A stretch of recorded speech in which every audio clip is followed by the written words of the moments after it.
Sí. Bueno, pois chegamos á traca final, non?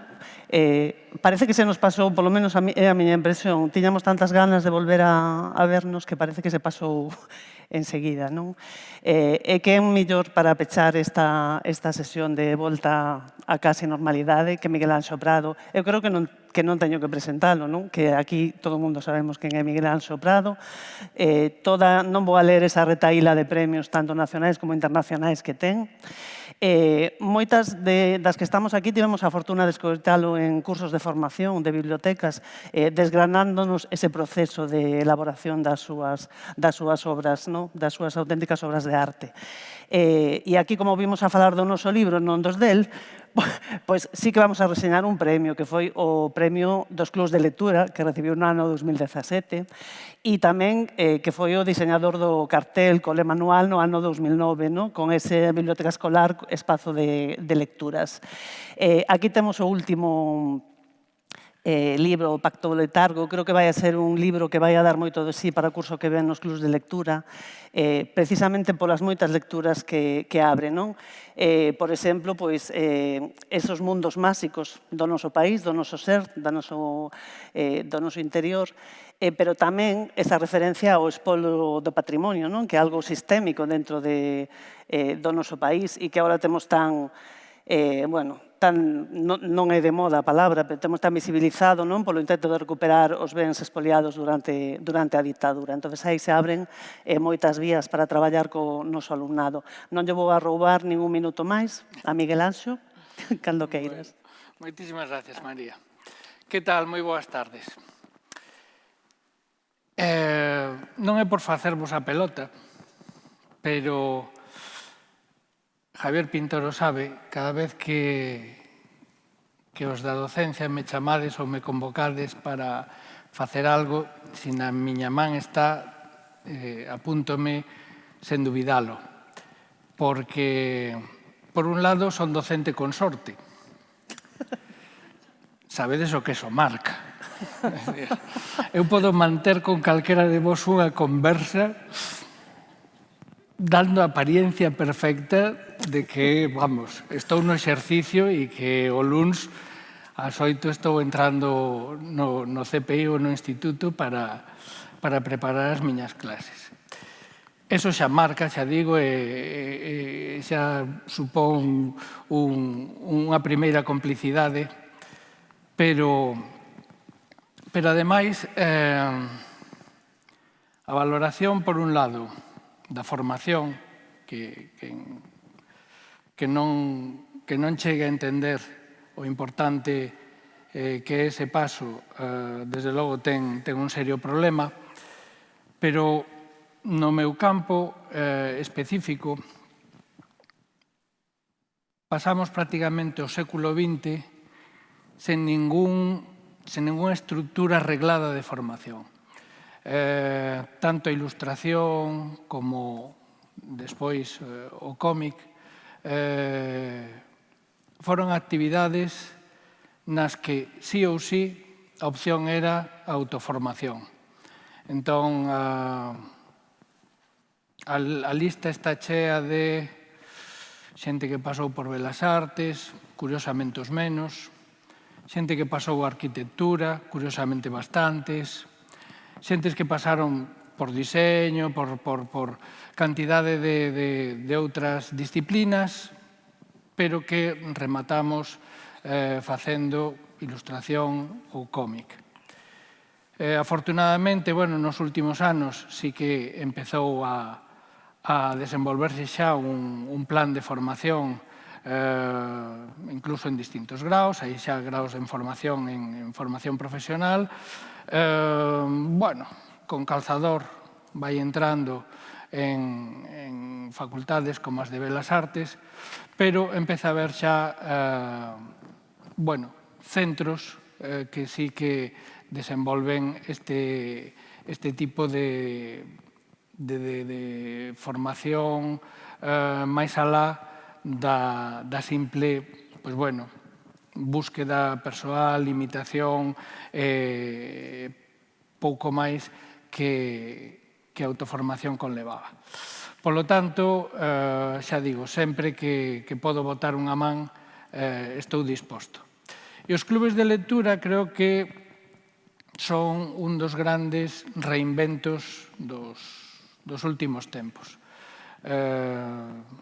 Bueno, xa sabemos que esa actividade de compartir lecturas non é nova, non a inventamos nos últimos 10 anos, ni moito menos, pero sí que os clubes de lectura foron creando unha rede de sentimentos compartidos, de búsquedas compartidas que lle foron dando ao libro un novo sostén, unha nova plataforma na que sobrevivir e na que desenvolverse. E os clubes de lectura escolares pois serían xa como eso, a peza seminal, non, para que eses rapaces que pasan por un clube de lectura no seu colexio, no seu instituto, despois queden con ese virus de compartir, de comentar e de facer esa análise colectiva que se dá nos clubes. Para min, visitar clubes de lectura é unha das actividades máis placenteiras. E no caso dos clubes de lectura escolares, e aí volvo a referirme a miña muller, ela mesma, profe de lingua e literatura, me transmitía o problema que o feito de que o cómic, a banda deseñada, estivesen xa incorporados no plan de estudios, no currículum, e está ali nun par de temas, nun tema de lingua, de literatura, en plástica se toca, pero ao final esa mesma distancia social que houbo co medio durante tantísimos anos levábamos os profesores moitas veces a unha especie de prevención especial. O álbum ilustrado naturalizouse moitísimo antes, incorporouse moitísimo antes ás bibliotecas, ao sistema de lecturas, tanto as obligatorias como as recomendadas, etc. O cómic tardou máis e arrastra ademais ese punto de descoñecemento. Eu falaba aí pouco. O Premio Nacional en España tivo un efecto positivo innegable, máis alá do que podamos criticar, louvar, etc., pero que conseguiu crear para a banda deseñada o lector ocasional. Todos sabemos que temos unha porcentaxe elevadísima de concidadáns que seguramente o único libro que leen ao cabo do ano sexa O Planeta ou algún outro premio así un pouco sonado, tal. Máis alá de que podamos facer chascarrillos, é mellor que peor. Mellor que lean un libro, sexa O Planeta ou sexa cal sexa, que non lean ningún. E no cómic tiñamos ou lectores fanatizados e convencidos ou non lectores. Punto. Ninguén tiña de cando en vez un libro de banda deseñada por casa. Entón, eso, a estadística é impía. Quere dicir que, incluso entre vós, entre os profesores e profesoras de lingua e literatura, de plástica, de filosofía, etc., haberá unha pequena porcentaxe que se cadra seredes lectores de banda deseñada e unha porcentaxe seguramente moito máis elevada que non os seredes. Se cadra desa porcentaxe de non lectores de banda deseñada, nos últimos anos comezou a haber un achegamento. E eu creo que un dos efectos positivos que pode ter un tipo de charla como esta que quero facervos hoxe, e que xa algunha vez fixen semellante, como decía María, pois en cursos de formación, ferramentas semellantes, é a de que cando coñecemos a mecánica interna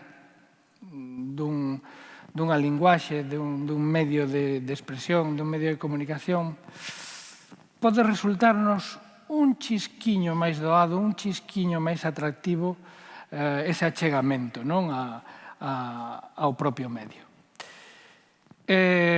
Normalmente eu facía esta exposición con Ardalén, que foi o libro polo que recibín o Premio Nacional, pero deu unha impresión de que o Pacto de Letargo seguramente podería ser unha peza máis manexable para clubes de lectura escolares, tanto dos últimos tramos como dos tramos intermedios. Entón, montei, digamos, esta exposición dese proceso creativo a partir deste libro, que, como decía María, é o meu último libro publicado.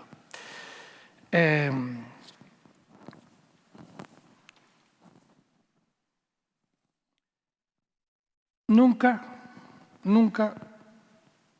tiven a sorte de que me pasara o que tanta xente di, que é unha especie de rayo cósmico ou de iluminación divina, ¡pof!, lles pon unha idea na cabeza ou nas mans.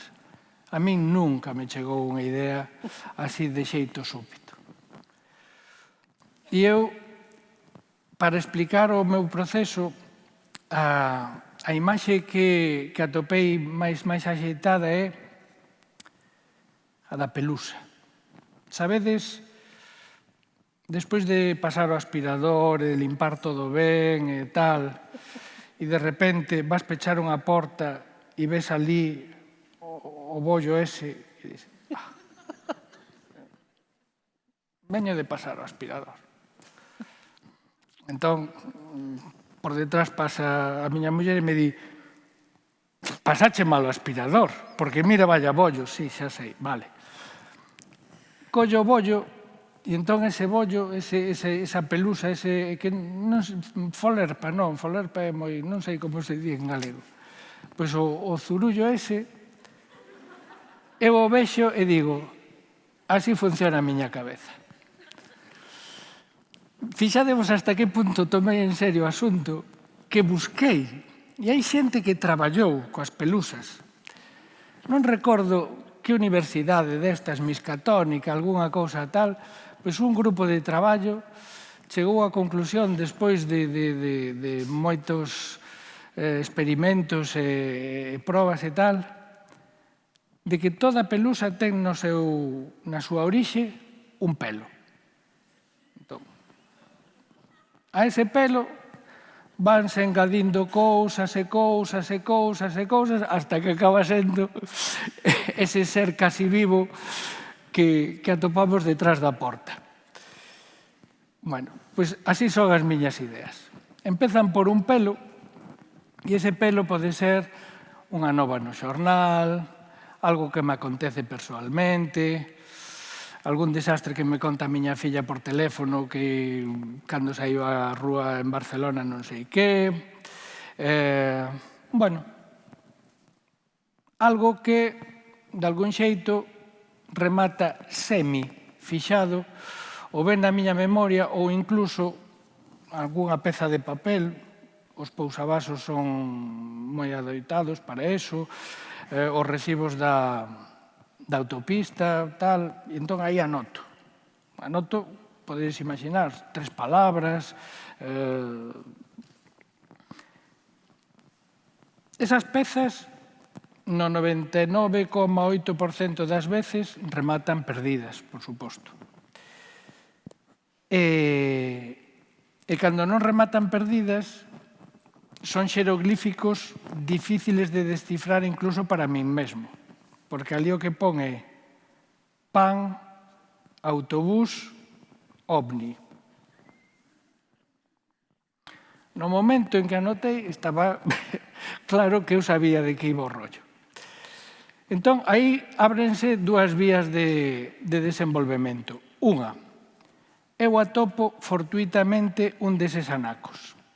Atopo un deses xeroglíficos e ao intentar descifralo, o que fago é xenerar unha nova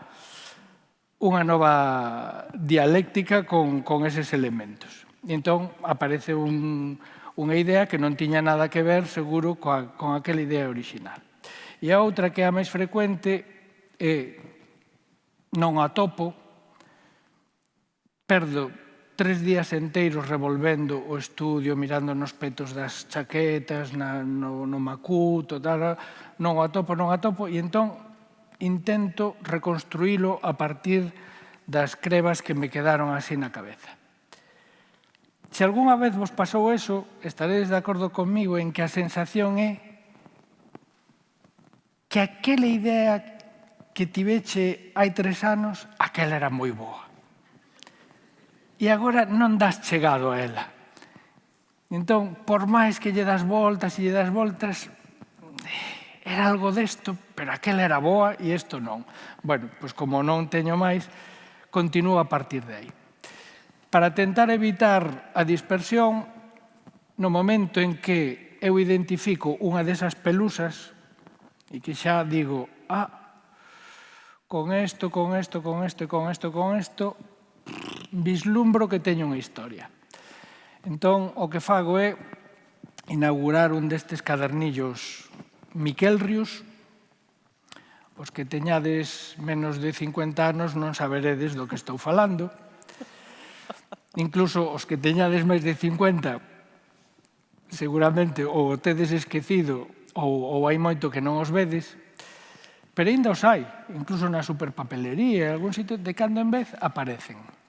E os Miquelrius eran estes cadernos tan bonitos que había en todos os tamaños imaginables, este o máis pequeno, e servían para facer contabilidade, pautados en doble pauta, pauta ancha, pauta estreita, cuadriculados, e eu utilizo os que están limpos, sin nada, o papel en branco.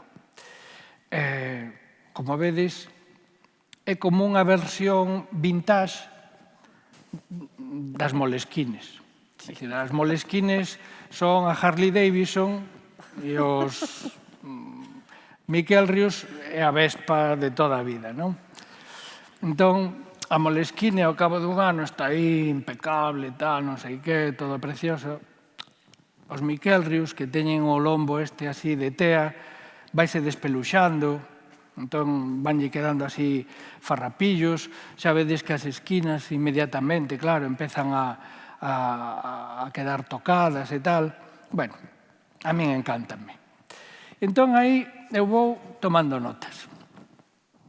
Tomo notas de todo o que se me vai ocurrindo sobre a historia, aí vou anotando. Poden ser sucesos, poden ser anacos de diálogos, poden ser ideas a desenvolver, poden ser cousas a evitar, de todo. O caderniño de cada unha das obras é unha especie, de reserva total, non? De todo ese material que vou xenerando antes de poñerme a traballar na obra. E ese caderniño vaise enchendo mentres eu estou traballando en outros proxectos. Viaxes, simplemente, ratos de espera nunha cafetería, o que sexa. Claro, como é un caderno así, está cheo de tachóns, de correccións, de notiñas, de numeriños, a outras páxinas, tal. Porque, ademais, claro, según vou avanzando, vaise complicando, inevitablemente. Intento non cometer este pecado. que é facer un debuxo. E esa é, en todo este proceso que vos vou explicar, eu diría que un 80% podería afirmar que é algo así como metodoloxía compartida. Bueno, pues casi todos os autores e autoras de cómic traballamos con ese proceso, non? Con leves modificacións. E despois hai unha serie de cousas que fago eu e que, cando teño alumnos, lles insisto, isto o fago eu, pero é unha chaladura, non tedes nin por que facelo, nin pensar, nin siquiera que vou facelo. Entón, eu, unha das cousas que fago é prohibirme a min mesmo debuxar nada ata que o guión está completamente rematado. Bueno, chaladura sí, ten unha certa razón, neste caso persoal miña. Para min, as dúas linguaxes que eu utilizo, a textual e a visual, a gráfica, a cromática, funcionan de xeito completamente diferente. Sei que funcionan de xeito diferente a nivel neurolóxico, a nivel de construcción cerebral, pero ademais funcionan de xeito diferente porque a miña relación con elas é distinta. A escritura é un proceso moito máis racional, na que sistemáticamente necesitas como mínimo 3 pasos. Un primeiro é saber que queres escribir. Unha vez que sabes o que queres escribir, codificalo, por tanto, escribilo, e unha vez que o tes escrito, neste caso que son textos de traballo, despois decodificalo de novo. O que fracaso nesa nota de pan, autobús, ovni, falla a decodificación. Os outros 2 pasos os din ben, pero o último douno mal. Entón, todo ese traballo é un traballo máis reflexivo, escollo as palabras, tacho, tal. O debuxo non. O debuxo, para min, foi un agasallo do cosmos, totalmente inconsciente. Eu non aprendín a debuxar, aprendín a falar, aprendín a escribir, pero non aprendín a debuxar. Eu un bon día, supoño, debín coller algo que marcaba e aí empezou unha relación con ese sistema de representación que foi sempre asilvestrado, natural, hasta o punto de que para min debuxar sempre foi o máis divertido e mellor de todas as posibilidades de xogo. Tivo a súa contrapartida, que foi socializar pouco durante moito tempo. E, ademais, descubrín rápido que era un xeito de entender o mundo fascinante. É dicir, cando eu era quen de debuxar un león, de algún xeito eu poseía ese león. Eu que era fillo dunha familia do que se chamaba, irónicamente, clase media nos anos 60, é dicir, pelaos, pois, me gustaría ter un can. Me gustaría ter un escalestre. Un escalestre. Entón, eu podía debuxar todo aquilo e os meus amigos non. Entón, ao final, eu me sentía en posesión dunha varita máxica, é dicir, aquilo era fantástico. Polo tanto, para min o debuxo é absolutamente orgánico. Que sucedía? Descubrín nas miñas 2 primeiras historias cando me puxen a facer cómic que se eu empezo a darlle voltas a unha idea e debuxo unha nave espacial, que chula que quedou. Claro, vou facer o posible o imposible por meter unha nave espacial na historia, porque este debuxo tan chulo que teño, quen di unha nave espacial, di este personaxe, di este vello, di este cabalo. Entón, aí dixen non, teño que poñer couto, polo tanto, mentres non teña rematada a escrita da historia que quero contar, non podo facer ningún debuxo, porque se condiciono a historia por darme o placer de debuxar, estou, de algún xeito, traicionando a intención inicial. Pero, bueno, de Bilbao non son, entón, de cando en vez, teño momentos de debilidade, de febleza, entón, fago así algún debuxiño. De feito, este, por exemplo, despois serviume de pouco porque non o utilicei. Sí que é certo que neste caso, nesta historia, foron confluindo tantos elementos externos á propia historia que atopei unha especie de coartada para debuxar algunhas cousas. Porque este era un bosque que había detrás da miña casa. Entón, ainda que eu xa sabía que ao final iba a rematar utilizando este bosque, cando estaba debuxando o bosque, non era... Entón, permitínme algunhas pequenas licencias. Neste caso, xa vos digo, fun desenvolvendo algúns destes escenarios, sí que de xeito un tanto semi-inconsciente, é dicir, intuía como poderían ir encaixando na historia, pero non tiña claro para que me poderían chegar a servir, ou incluso si non me servirían. De feito, despois veredes que bastantes dos debuxos que vos amose acabaron fora da historia, pois porque non atoparon o seu lugar. Outro paso, antes de poñerme a debuxar xa o que é a historia completamente, é atopar o estilo tanto de debuxo como de tratamento de cor que lle quero dar. Eu chego ao cómic non como a maioría dos meus colegas e tal, senón despois de ter unha incipiente, pois bueno, carreira como pintor e formación. Entón, a miña relación coa cor foi sempre máis desde o punto de vista da pintura que como colorista, que é o papel que está máis, pois bueno, definido no proceso de traballo da banda deseñada. E o que intento, os que coñecedes a miña obra, pois seguramente xa o teredes detectado, o que intento é en cada libro atopar un xeito de debuxar e un xeito de pintar que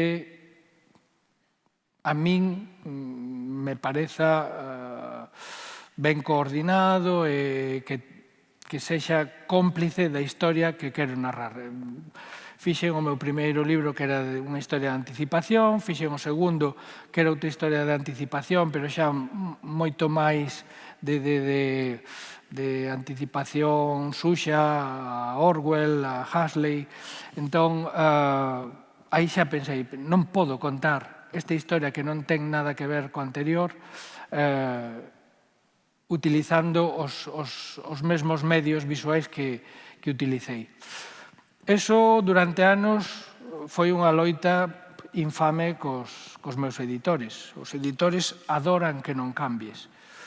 Entón, pero se o primeiro xa estaba moi ben, pois sigue debuxando así, sigue facendo todo igual. No, bueno, pero chegou un momento en que deron a batalla por perdida e a partir de aí xa foi todo moito máis sinxelo entre eles e min e todo seguiu funcionando correctamente porque, bueno, penso que máis ou menos as opcións que fun tomando foron sempre axeitadas respecto das historias que eu quería narrar.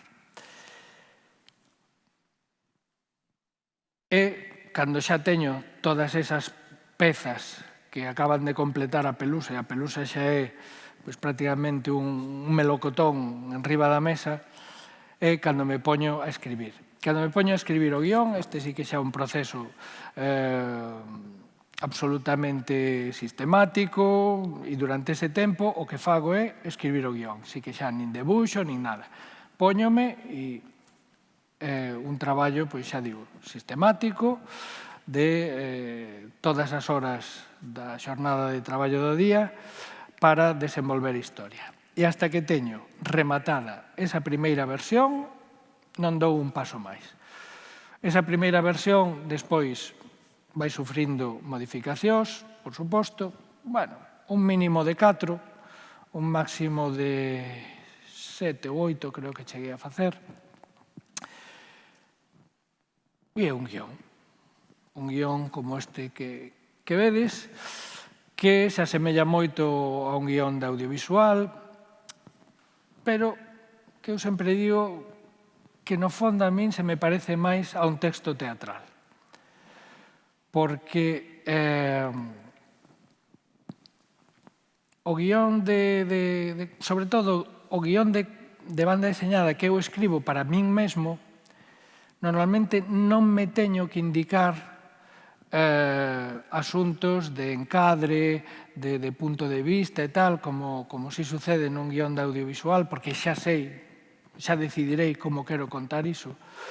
En cambio, sí que os textos diexéticos que hai, que non son estrictamente diálogos, o que pretenden é guardar as pistas pois eso, de ambientación, de sentimento. De feito, hai moitas das cousas que van neses textos descriptivos que despois non se visualizan, que estou falando, ás veces, pois, unha certa liña de pensamento, de monólogo interior que ten o personaxe que despois non chega a verse na páxina, non? Pero que para min é importante para despois desenvolver o resto do diálogo ou da historia. Paralelamente a esa escrita de guión, como con certa frecuencia traballo con estruturas temporais descabaladas, para non perder o control, normalmente fago 2 documentos paralelos de apoio. Un é, pois eso, unha especie de esquelete cronolóxico para ver que cousas van acontecendo cronolóxicamente ao mesmo tempo, ou están antes ou están despois, nas distintas liñas narrativas que pode ter a historia. E o outro é algo semellante ao que é en audiovisual unha escaleta, que é a historia de xeito moi resumido, pero de tal xeito que é casi como un puzzle da historia que me permite cada un deses anacos da historia en algún momento recolocalo para mellorar a eficiencia da narración, pois ou porque son cousas que vou incorporando a posteriori ou porque simplemente na relectura entendo que non estaban ben ubicadas. Cando isto está pechado é cando xa comezo a debuxar. Teño que definir os escenarios, é dicir, onde van a acontecer as accións, os feitos da historia que estou contando. Aí a variedade, ás veces son bosquexos, por exemplo,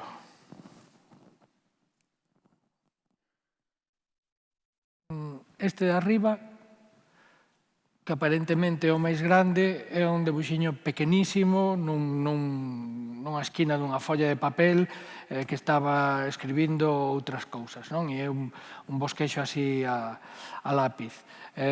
O outro, pois, é simplemente un anaco dunha folla máis grande na que estaba facendo, pois, bueno, alternativas á casa dun dos protagonistas. Bueno, rúas que van sair recurrentemente, por exemplo, a de arriba, en realidade non se chega a ver así ao completo en ningún momento na historia, pero o feito de construíla, de ver, bueno, casi en gran angular toda a extensión da rúa, tal, axúdame a min tamén a a crear a propia ambientación na cabeza, non? E, por suposto, os personaxes. O proceso de creación dos personaxes, teño que decir, para min é a etapa máis divertida de todo o traballo. O Pacto do Letargo ten 100 páxinas. Levoume alrededor de 2 anos entre a escritura de guión e o debuxo e completar todo o proceso. Imaginádevos o que é cada luns chegar ás 9 ao estudio, abrir, ver ali a páxina que deixache o día anterior, iba a decir o venres, pero a veces é o sábado e a veces é o domingo, e que está, despois de 3 meses, na páxina 20. E despois de 12 meses, a veces na 40, non está na 60 ou tal. Entón, todo ese proceso pode ser moitas cousas, pero non é divertido. Por tanto, esta etapa, para min, que xa digo que sí que é a máis fresca, precisamente porque estou debuxando, simplemente estou xenerando os que van ser os protagonistas da historia, sí que é efervescente e sí que a disfruto moitísimo. O mesmo, podedes ver, hai personaxes que acadan xa o aspecto que van ter definitivamente con relativa rapidez, outros van pasando por etapas. Esta compañeira de investigacións do becario que acaba tendo unha importancia básica na historia, moito máis que a del mesmo, tivo varios aspectos hasta que chegou a este aspecto final que din por definitivo.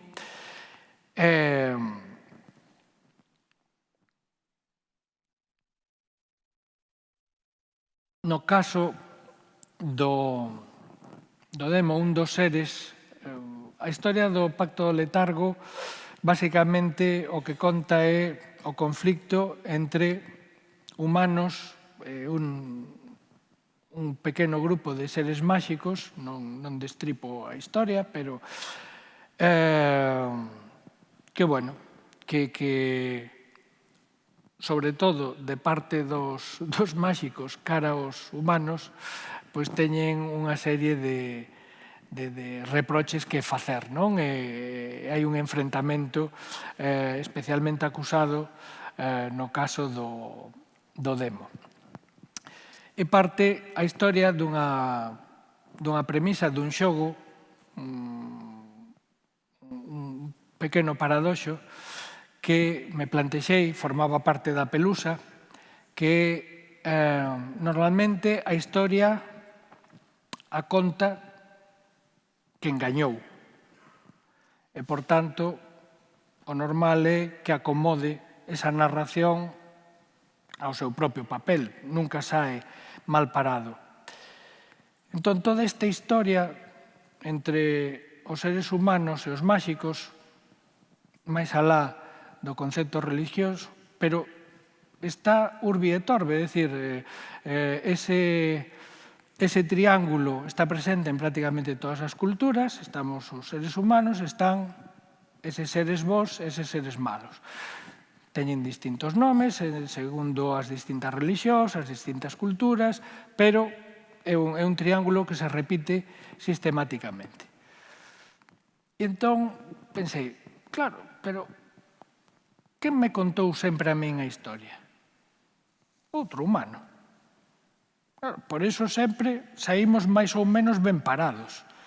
A culpa de morder a mazá é da serpe.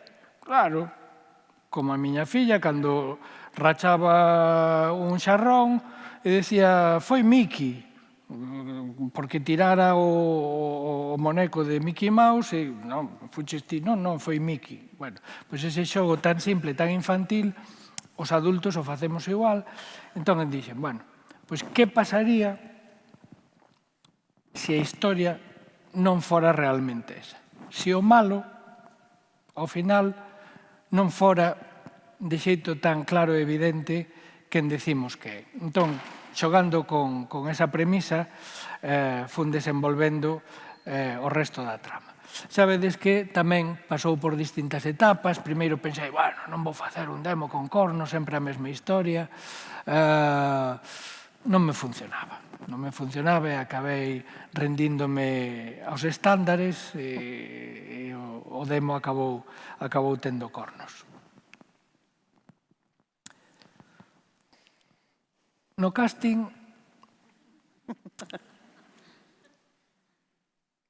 nós temos unha oportunidade máxica e, ademais, casi todos o utilizamos, os debuxantes de cómic, que vengarnos de xente que nos cae mal. Houbo algún compañeiro que chegou a facer denuncias en viñetas dunha historia que facía no Playboy. E ali puxo fulanito, un editor, non me paga. Entón, hai esa posibilidade e despois tamén hai a de, pois bueno, ás veces facer certas homenaxes ou ben a persoas reais que coñeciches ou ben a persoas que en algún momento fixeron algún tipo de efecto na tua vida, tal. Eu non son moi amigo de utilizar ese tipo de recursos e, ademais, fuxo da documentación porque me gusta o prazer do debuxo así sin esa rede, non? Pero que é unha ferramenta absolutamente válida. Pero neste caso, o tipo este mal encarado, que é un papeliño nada, é un extra casi, ten 3 liñas de diálogo, pero andaba dándolle voltas pois así a un destes embaucadores, non? Que andan sempre con rollos pois de asuntos que si satánicos ou que si do máis alá, videntes, tal, non sei que. E buscando máis documentación textual que imaxes, atopei o personaxe este que é un norteamericano, esquecín xa o nome, pero no seu momento foi famoso, saía nos medios de comunicación e tal. E aseguro-vos que está pouco caricaturizado. Moi pouco caricaturizado. Busquei a fotografía e despois non a din atopado porque esquecín o nome do fulano. Tería que investir un pouquiño de tempo pero para que o virades. E neste proceso, curiosamente, a maioría dos personaxes principais foron saindo a primeira, en cambio, personaxes secundarios pasaron por moitas máis etapas. Eu descoñezo por que funcionan así as cousas. Ás veces é ao contrario. Bueno, non, como vos decía, a miña relación co debuxo é moito máis orgánica e, por tanto, non a teño tan racionalizada. O profesor Figueira pasou por esas 3 etapas que vedes aí, a definitiva é a que se ve a última. Os outros personaxes son personaxes que non tiveron cabida nesta historia, algún deles xa sei que non van a aparecer nunca. Bueno, os 2 personaxes femeninos é posible que aparezan en algunha das outras historias que, sin ser unha serie, sí que estarán dentro do mesmo universo que o Pacto do Letargo. O seguinte que fago é a planificación gráfica, que se chama normalmente un storyboard. Cada unha desas follas é un DIN A4. Cheguei a facer 8 páxinas en cada DIN A4. Agora estou facendo 4. Aí é onde preparo todo o encadre, todo o cálculo tamén de espacio para que quede abondo para meter os textos, os diálogos, etc. E unha vez que está completo o storyboard, a planificación, empezo a preparar o que son xa as páxinas definitivas, os orixinais. Neste caso, na historia, hai 2 momentos temporais, hai un presente e despois un pasado que vai dando uns certos tumbos. Non quería utilizar neste caso a etiquetiña de 10 anos antes ou tal, entón pensei en utilizar un sistema de cor diferente do que tivesen as páxinas en presente.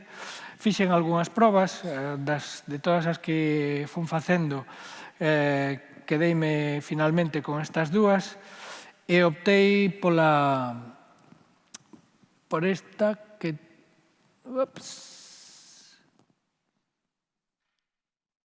con esta que con ese aspecto un pouco daquelas fotos en sepias e tal, pois me axudaba un pouco a recuperar esa idea de narración no pasado.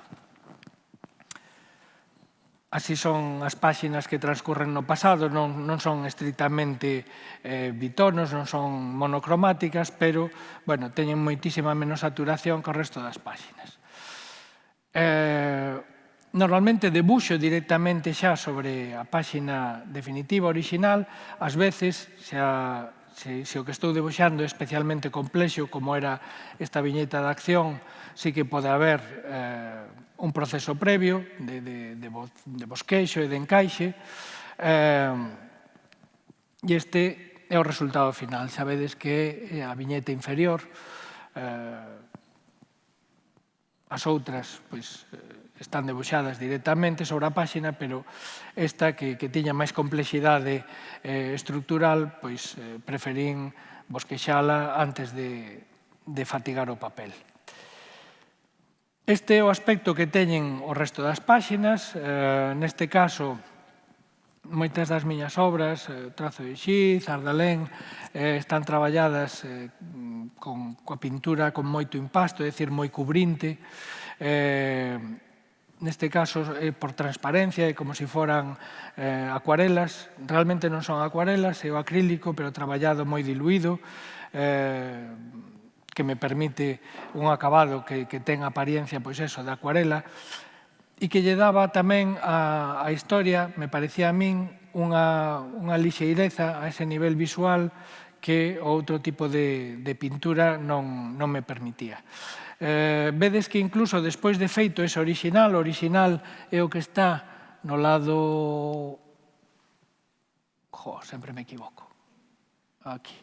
Este é o original, o do lado esquerdo, e cando xa o tiña feito, xa estaba montando o libro, pareceume que o ritmo visual non estaba ben construído, non tiña sentido, inda que o guión empezaba falando dos xoguetes espallados polo xardín, abrir realmente a historia vendo os xoguetes non funcionaba correctamente. En cambio, esa especie de traveling, de falso traveling, que conseguín ao final coa remontaxe foi simplemente pasar a última viñeta, convertila en primeira e desplazar todas as outras, sí que dáballe xa un ritmo visual de achegamento que era moito máis eficaz desde un punto de vista de narración gráfica. E a partir de aí, pois é eso, 2 anos sistemáticamente traballando na realización das páxinas e que non ten máis secreto metodolóxico que eso, que ter feita previa a planificación desa páxina e despois facelo en grande e de xeito definitivo.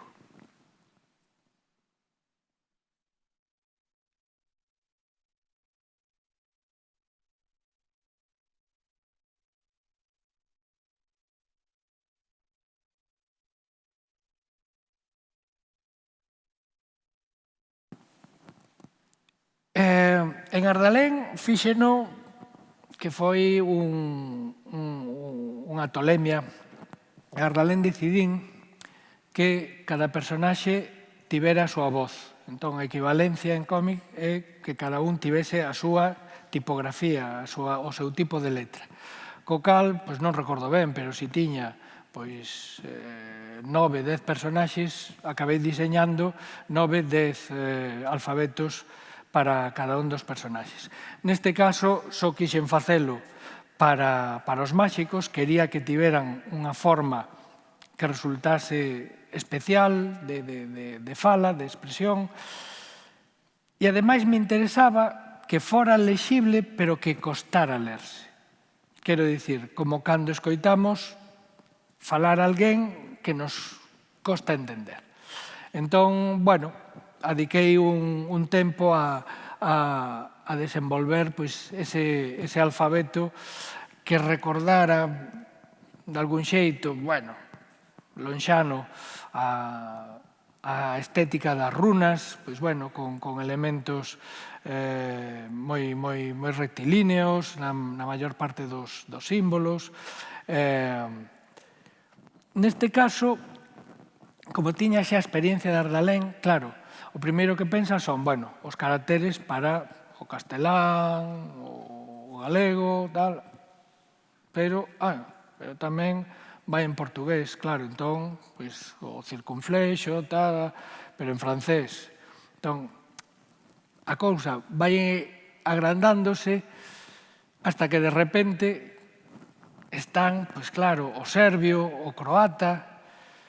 En Ardalén fíxeno, pero aquí xa dixen, bueno, os serbios e os croatas van ler o que falen os máxicos no mesmo alfabeto que o resto dos personaxes, porque eso xa era demasiado. Pero, bueno, de todos xeitos, xa vedes que están moitos dos símbolos de algunhas das linguas, pois, bueno, europeas máis próximas que sí que son particulares. E a última etapa é a portada. A portada, durante anos, pois, bueno, era unha especie de residuo menor, porque estábamos facendo aínda o trasvase, o cómic prácticamente hasta os anos 90, o seu formato máis estendido era o de revista, co cal, en realidade, as historias publicábanse ou ben con esa estrutura de continuará ou simplemente por capítulos e tal, e ao final o libro era unha recopilación se a historia funcionara ben en revista. Coa desaparición das revistas quedamos xa únicamente co libro, a concepción xa é como libro desde o primeiro momento, a partir de aí entón a cuestión da portada, da cuberta, sí que colle máis peso, e onde xa se dispara a cousa é cando nas editoriais empezan a entrar os equipos de marketing e empezan a facerse os equipos multidisciplinares nos que están a xente de ventas, a xente de diseño, a xente de marketing, a xente de medios de comunicación. Entón, esta é unha anécdota que eu conto con Ardalén, con isto xa non foi exacto porque houve variacións. Recibo a chamada dos meus editores franceses: Miguel, temos o libro listo xa para editar, se puderas vir por aquí, pois a semana que ven, un par de días, revisamos todo o material, o deixamos listo, vale, moi ben. Eu cheguei ali e por primeira vez non me atopo, en aquel momento era unha editora, coa miña editora e o seu asistente e o grafista como moito, senón con 20 persoas nunha sala, unha sala de xuntanzas destas, e me empezan a presentar e eran eso: fulanita de tal, responsable de grandes superficies France West, menganito de tal, responsable de librerías especializadas do suroeste, tal, non sei que. Eran todos de ventas, de tal. Entón, ali empezaron a destrozarme a cuberta que eu tiña feita. Isto non vende. Por que? Hai moitos azuis. Como? Moitos azuis, o azul non vende. Joder, xa. Non vos riades. Sí, despois te contamos o porqué. É que ten un porqué. Estou falando de Galimard, non estou falando de... Estou falando de Galimard. Moitos azuis, tal, non sei que. Un vello. Eu tiña un velluco un vello. Isto... Vas poñer un vello. Ademais, aí pequeniño, unha cousa triste. Bueno, deronme a chapa o indecible. Entón, desta, xa non tiña ganas de tanta leria, e este é o bosquexo final xa que contou coa aquiescencia de todo o mundo. Vale, isto sí, isto funciona, entón, bueno, pois moi ben. Unha cousa pactada entre o autor e todo o equipo. Entón, un debuxo inicial a lápiz que eu conservaría, pero como todo o resto do libro, a liña de tinta, pois acabei tamén, por coherencia, facendo o debuxo entintado a tinta e o aspecto final que tivo xa con toda a pintura. E como vexo que tiveron o detalle de poñer aquí a edición galega, que fixo retranca, Quico da Silva é a ventaxa de que o editor sexa un autor. Entón, é un enfermo e me dixo, é tan bonita que é un pecado poñerlle a tipoloxía toda de encima. Entón, o que vamos facer é facerlle un acetato e lle facemos unha sobrecuberta transparente e tal. E, ademais deso,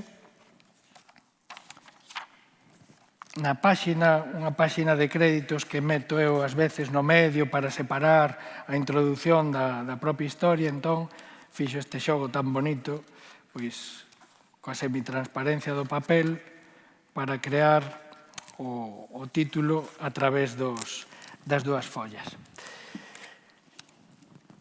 Bueno, todo isto, como vos decía, durante 2 anos. O clock, O clock.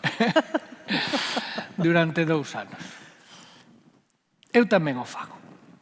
Cando cae un libro de banda deseñada nas miñas mans, poñamos que non é un tochón, pois eso, de 256 páxinas, tipo Persépolis ou tipo Ardalén ou tal, pero, bueno, se está por debaixo das 100, dúrame 2 horas sendo xeneroso. E son autor. Pero cando remato, teño mala conciencia. Non pode ser.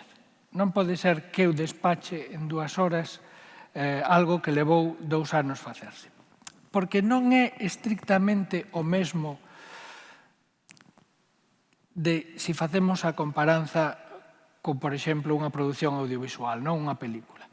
Aí é pola complexidade do sistema, pero de feito hai realizadores que fan moitas aportacións e, ademais, directores coñecidos que o teñen feito e que defenden, pois, bueno, cunha videocámara destas de peto, incluso agora hai exercicios con teléfonos, con smartphone, e de facer unha peli, pois, prácticamente a golpe de esa inmediatez xamais a podera ter o cómico, polo menos cos medios que temos hoxe en día ao noso alcance.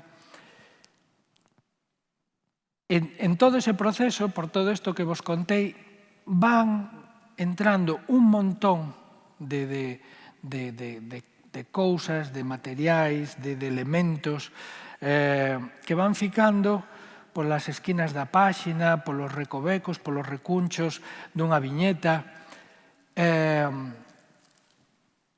porque non é poñer a cámara, medir a luz e pedir méteme un pouco de luz reflexada por este lado, tal. Non, cando decidimos meter eses verdes e despois os retocamos e lle metemos un pouco de azul e por debaixo, é dicir, todo ese proceso que é o proceso que herdamos da pintura é ao mesmo tempo un proceso de expresión. Entón, eu a esperanza que teño sempre cando fago este tipo de charlas é deixar nunha certa porcentaxe dos que me escoitades a sospeita de que se se fai unha relectura dun libro de cómic vanse a topar moitas cousas que pasaron desapercibidas. E tamén agardo que, coñecer esta intrahistoria de como se produce esta forma de creación dunha obra de banda deseñada, tamén vos axude no momento de levar adiante un clube de lectura, pois a dar pistas aos propios participantes, que ás veces tamén poden pasar por alto ou poden non valorar determinados aspectos que cando sabes como se fai, pois cobran unha dimensión diferente. E nada máis, moitísimas gracias. Gracias a ti.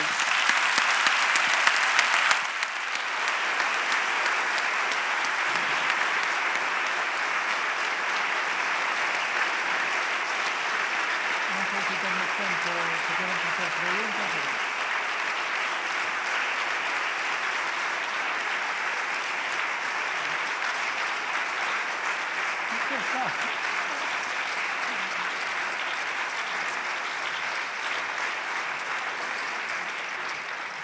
É a pelusa. É a pelusa que se foi agrandando. Bueno, moitas gracias, Miguel Anxo, por todo. Creo que seguro que vamos con moitas ganas de levar isto aos clubs e ás aulas e ás nosas bibliotecas. Pois moitísimas gracias a vos. Non quixen entrar no que era o propio libro, na historia e nada deso, porque non quería que nos enleáramos nesa parte do asunto. Non interesábame transmitirvos, pois eso, a parte estritamente procedimental. Entón, o que saia despois da lectura xa é cousa vosa. Moitas gracias. Gracias a ti.